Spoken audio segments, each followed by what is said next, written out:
As I mentioned in a couple of previous videos, meeting touristas and showing them around the island was a favorite pastime of GIs stationed on the island in the 1960s. There was a lot more to show touristas than just the close-by ruins of Knossos and its mythology of the Minotaur. For example, it was easy to drive them to the area east of Base where it's said Icarus and Daedalus took their ill-fated flight. But when we were on the 3-day break between mids and days, we had the time to really impress them with a visit to the mountain where Zeus was born. Zeus's alleged birthplace is a cave at Mount Ida, Crete's highest mountain.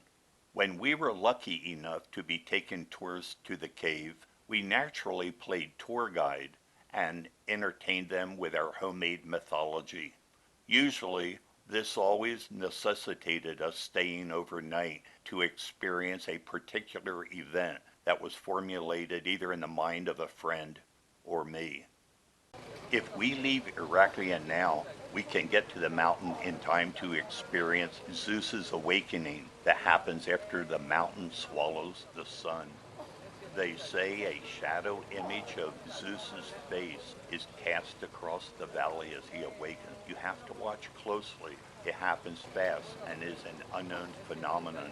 We could get a bottle of wine and leave now. I think there's time. Unfortunately, the awakening usually happened when the touristas were hidden behind the stone ridge, relieving themselves. They always missed the awakening. Darn shame, too. In such cases, we would stay on the mountain overnight to witness the blue flash of Hellas that was known to originate from the cave, in my mind at least. If we were lucky, we might feel or at least smell the warm olive wind that frequently occurred in the pre-dawn hours. It proved the spirit of Zeus still lingered on the mountain and promised another day of bounty for the olive growers. If it were around the first day of summer, we talked about Zeus and the importance of the summer solstice. On occasion, some touristas would talk about their own native mythology. I liked it when they did that.